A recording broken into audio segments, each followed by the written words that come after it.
Hello friends, in this video today we are going to discuss the poem My Last Duchess. This poem is written by Robert Browning. First, let us know about the background of the story where he take inspiration. Browning's inspiration for My Last Duchess was the history of Renaissance Duke Alfonso II of Ferrara. Robert browning ने इस कहानी की जो inspiration ली है वो ली है Alfonso second Duke of Ferreira, जो कि रेनेसां टाइम पर थे और उनकी एक वाइफ थी लुक्रेजिया, डाइड सस्पिशियसली, जिसकी संदिग्ध मौत हो गई थी।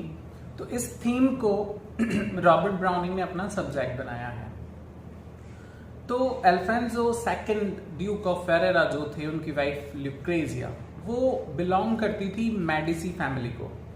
मेडिसी एक अमीर, एक रिच फैमिली थी जिन्होंने फ्लोरेंस पर बहुत ज्यादा रूल किया था। उस समय मेडिसी फैमिली बहुत पैसा कमा रही थी, अपना शासन बढ़ा रही थी, बट प्रॉब्लम ये थी कि लुक्रेजिया जो थी वो उस रिच को एंजॉय नहीं कर पाई थी। कुछ ऐसा ही माय लास्ट डचेस में भी होता है। माय लास्ट डचेस में जो डचेस हैं उन्हें ड्यूक की तरफ से काफ़ी कुछ चीज़ें मिलती हैं, बट वो उन चीज़ों को एंजॉय नहीं कर पाती। इसी थीम को कंटिन्यू किया है रॉबर्ट ब्राउनिंग ने माय लास्ट डचेस। यहाँ क्या होता है कि जो Alfonso second Duke of Ferreira है, उनकी वाइफ लुक्रेजिया के मर जाने के बाद उन्होंने काउंट ऑफ टैरोल की भतीजी थी, नीस उनकी, उससे दोबारा शादी की थी। यहाँ भी हमारी जो पोएम है उसमें कुछ ऐसी ही सिचुएशन है। यहाँ पर राइटर ने एक नेम यूज किया है फेरेरा, ड्यूक ऑफ फेरेरा, जो कि एक फिक्शनल कैरेक्टर है। और वो ड्यूक ऑफ फेरेरा जो हैं एक एम्बेसडर, एक राजदूत से बात कर रहे हैं, काउंट के एक एम्बेसडर हैं, उनसे बात कर रहे हैं, क्योंकि वो उस काउंट की बेटी से शादी करने की इच्छा रखता है। तो चूंकि वो एम्बेसडर जो है वो आते हैं ड्यूक के महल में। वहां का सीन क्या है? अच्छा, फर्स्ट मैं आपको ये बता दूं कि ये पोएम एक ड्रामेटिक मोनोलॉग है। मोनोलॉग का मतलब सिचुएशन कुछ ऐसी है कि ऑडियंस सामने बैठी हुई होती है और स्टेज पर स्पीकर के साथ साथ एक लिसनर भी बैठा होता है, जो कि साइलेंट लिसनर होता है। दैट मीन्स कि हमें ऐसा लगता है स्पीकर लिसनर से कम्युनिकेट कर रहा होता है और उसे हर चीज की डिटेल दे रहा होता है, लेकिन जो लिसनर है वो कोई आर्ग्यूमेंट नहीं करता, वो कोई आंसर नहीं देता, वो कुछ नहीं बोलता। बस हमें ऐसा दर्शाया जाता है ऑडियंस को कि स्पीकर और लिसनर की आपस में बातचीत हो रही है। तो वो जो एम्बेसडर है वो लिसनर है और हमारा जो ड्यूक ऑफ फेरेरा है वो हमारे लिए नैरेटर है कहानी इस पोएम का। तो जब वो उसे घर पर लेकर आते हैं और उन्हें बिठाते हैं, उनके सामने वॉल पे एक बहुत बड़ी पेंटिंग होती है जिस पर पहले तो कर्टन लगा होता है। ड्यूक जो है उस कर्टन को हटाते हैं और फिर उन्हें कुछ बताते हैं। तो उनके बीच में जो कन्वर्सेशन होता है, एक्चुअली जो मोनोलॉग होता है, उसमें वो क्या क्या कहते हैं वो हम यहाँ देखते हैं। That is my last duchess painted on the wall. ये मेरी आखिरी रानी है जो दीवार पर पेंटिंग बनी हुई है, ये मेरी आखिरी रानी है।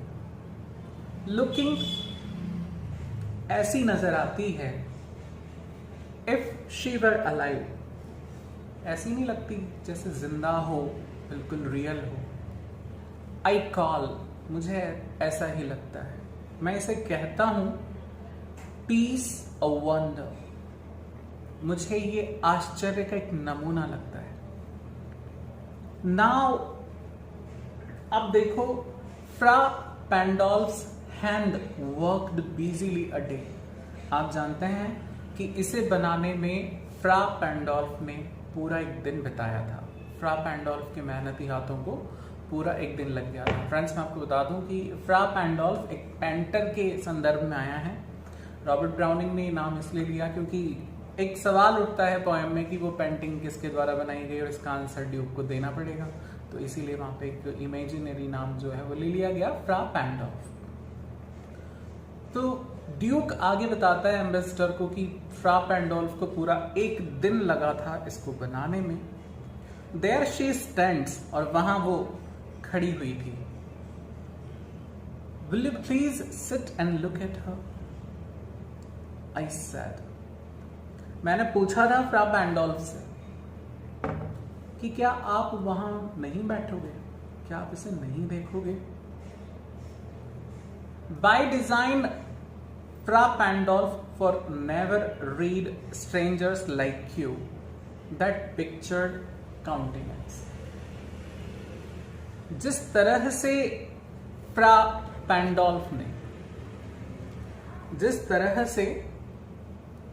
पैंडोल्फ ने इसे डिजाइन किया, never read strangers like you, किसी अजनबी ने नहीं देखा होगा इस तस्वीर को। पिक्चर्ड काउंटेनेंस, देखो कि इस तस्वीर के जो हाव भाव हैं, भाव भंगिमाएं हैं, द डेप्थ एंड पेशन, कितनी गहराई और कितनी भावुकता से, इट्स अर्नेस्ट ग्लैंस, कितनी चमक इसमें लाई गई है। बट टू माई सेल्फ, पर अगर मैं बात करूं मेरी तरफ, they turn since none puts by the curtain. तब से लेकर, जब से इसको फ्रा पैंडोल्फ ने बनाया है ना, तब से लेकर किसी के लिए मैंने ये कर्टन नहीं खोला, मैं आपके लिए खोल रहा हूं। And seemed as they would ask me, ऐसा लगता है कि वो मुझसे पूछेंगे, if they durst how such a glance came there. अगर कोई देखेगा तो मुझसे पूछेगा कि ये चमक, ये नजर कहां से आती है। Not the first are you to turn and ask thus, तुम पहले नहीं हो जो ऐसे पलट कर मुझसे पूछोगे। Sir, it was not her husband's presence only. अब ये जब लाइन पढ़ते हैं अपन यहां पे, तो ऐसा लगता है कि ड्यूक के अंदर थोड़ी जेलेसी आ जाती है, या कंप्लेनिंग नेचर है उसका, ये भी कह सकते हैं हम उसको। वो कहना चाह रहा है कि ये जो अंदर से गहराई तस्वीर में आ रही है, जो चमक है, जो एक खूबसूरती है, ऐसा नहीं था कि ये सिर्फ उसके पति की उपस्थिति में ही आती, यानी मेरी उपस्थिति में ही आती थी। Called that spot of Joy into the duchess चिक, वो जो गालों के गड्ढे यानी डिंपल्स जो हैं, ये हमेशा सिर्फ ऐसा नहीं था कि मेरी वजह से ही आते थे, ये शायद इसलिए आए होंगे। फ्रा पैंडोल्फ चांस्ड टू से, शायद से फ्रा पैंडोल्फ को ये कहने का मौका मिल गया होगा। हर mental lapse over my ladies wrist too much, शायद फ्रा पैंडोल्फ ने ये कह दिया होगा कि आपका जो ये दुपट्टा है, ये आपकी कलाइयों को बहुत ज्यादा ढक रहा है,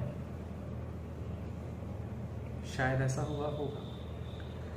paint must never hope to reproduce the faint, उस चित्रकार ने कभी उम्मीद भी नहीं की होगी कि वो उस रंग को दोबारा ले आएगा। Half flush that dies along her throat, वो जो एक अधूरी सी चमक उस गले पर, लेडी के गले पर या डचेस के गले पे जो आई होगी, वो रंगत, वो शायद पेंटर को भी उम्मीद नहीं होगी कि ऐसी चीजें दोबारा हो पाएगी। सच स्टफ वाज कर्टेसी, और ये जो चीजें होती थी ना, ये शिष्टाचार से होती थी। शी थॉट, क्योंकि उसे लगता था डचेस को, she thought and cause enough, इतना ही काफी था, for calling up that spot of Joy, इतनी हल्की सी तारीफ कर दो उसकी, जैसे कि उस पैंडोल्फ ने कहा कि मैडम ये जो रंग है मुझे उम्मीद नहीं कि मैं किसी पेंटिंग में दोबारा ले आऊँगा, और इस तरह की हल्की फुल्की तारीफ उसकी कर दो, इतना काफ़ी था उसे खुश करने के लिए। शी हैड अ हर्ट, दिल था उसका, हाउ शैल आई से, क्या बताऊं मैं, टू सून मैड ग्लेड, इतना जल्दी खुश हो जाती थी, टू इजीली इम्प्रेस्ड, इतनी जल्दी प्रभावित हो जाती थी। यहां इन लाइनों में राइटर जो नैरेटर है हमारा ड्यूक ऑफ फेरेरा, वो थोड़ा जीलियस, थोड़ा एंग्री और कंप्लेनिंग, ये सारी चीजें जो है मिली जुली बाहर आ रही है। She like whatever she looked on, उसे हर वो चीज पसंद आ जाती थी जो वो देखा करती थी, जो भी देख लिया वही पसंद आ जाता था। हर लुक्स वेंट एवरीवेयर, हर जगह नजर पड़ती थी उसकी, हर जगह नजर जाती थी। सब इट वॉज ऑल वन, लेकिन ये सब कुछ होना चाहिए था ना एक के लिए। My favour at her breast, मैं होना चाहिए था ना उसके दिल में। The dropping of day light in the West, दिन की रोशनी का अस्त हो जाना पश्चिम में। The bough of cherries, cherry के डंठल।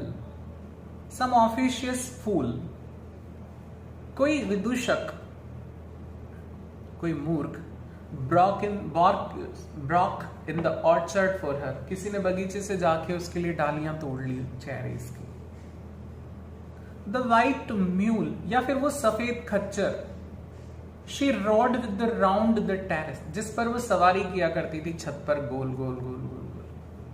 ऑल एंड ईच, ये सारी चीजें would draw from her a like approving speech, ये सब उसकी तारीफ के काबिल होते थे, इन सब की तारीफ किया करती थी। ब्लश एट लीस्ट, या कम से कम थोड़ा मुस्कुरा ही देती थी। शी थैंक्ड मैन, पुरुषों को शुक्रिया कहा करती थी। गुड, अच्छा है। बट थैंक्ड समहाउ, पर कैसे? आई नो नॉट हाउ, मुझे नहीं पता कैसे वो शुक्रिया कहा करती थी।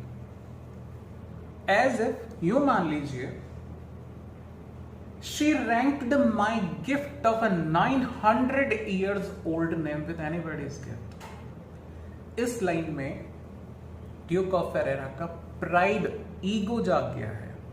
वो कह रहा है कि डचेस, मैंने आपको एक ऐसे खानदान से जोड़ा है जो 900 years old हमारा नाम है, इतना पुराना हमारा खानदान है, और तुम्हें कोई फूल लाके दे देता है, कोई घोड़े की सवारी करवा देता है, कोई तारीफ कर देता है, और तुम्हारे चेहरे पर इतनी खुशी आ जाती है कि मैंने जो गिफ्ट दिया, मैंने जो तुम्हारा नाम मेरे खानदान से जोड़ा, उसका कोई मतलब नहीं है। Who would stop to blame?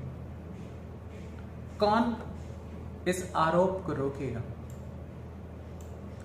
This sort of trifling, ये छोटी छोटी चीजें। Even had you skill in speech, तुम्हें तो बोलना भी तो आता है, बोलने का तरीका आता है, which I have not, जो मुझे नहीं आता।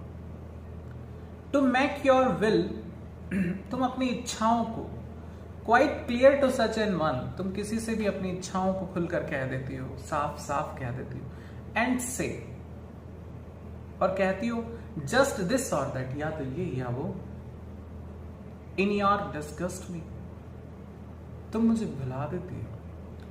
Here you miss, यहां या तो तुम भूल जाती हो, और there exceed the mark, और वहां तुम्हारे चेहरे पर खुशियां बढ़ जाती हैं। And if she let herself be lessened so, ऐसा लगता है कि वो खुद को सिखा देती है। Nor plainly set her wits to yours, इतनी आसानी से वो तुम्हें समझने ही नहीं देती। Forsooth, कभी आगे के कुछ बता देती है। Mad excuse, कभी कोई बहाना बना देती है। Even then would be some stooping, यहां भी चलो थोड़ा कुछ झुक जाए, कुछ नरमी आ जाए। लेकिन I choose never to stop, stoop, लेकिन मैंने कभी झुकना नहीं का बोला। एक बार फिर से उसके अंदर ईगो और प्राइड आ जाता है। मैंने कभी झुकना नहीं सीखा। और sir she smiled no doubt, इस बात पे भी मुस्कुराती थी यकीनन। Whenever I passed her, जब भी मैं उसके पास से गुजरता, but who passed without much the same smile? लेकिन क्या कोई ऐसा भी था जिसे इतनी मुस्कुराहट नहीं मिली हो? यानी मेरे लिए जितना मुस्कुराती थी उतना ही सबके लिए मुस्कुराती थी। क्या कोई ऐसा था जिसके लिए वो इतना ना मुस्कुराई हो? प्रॉब्लम तो ये थी। दिस ग्रीव, जब ये चीजें बढ़ती चली गई ना, आई गेव कमांड, मैंने आदेश दे दिया। और मैंने जब आदेश दिया, ऑल स्माइल्स, सारी ही मुस्कुराहटें स्टॉप्ड टुगेदर, एक ही बार में रुक गई। देयर शी स्टैंड्स, देखो अब वो खड़ी है वहां पे, एज इफ अलाइव, लगता है जैसे जिंदा है। Will you not please rise? क्या आप उठेंगे नहीं? We'll meet the company below. हम साथियों से मिलेंगे नीचे। Then I repeat, फिर मैंने ये दोहराया।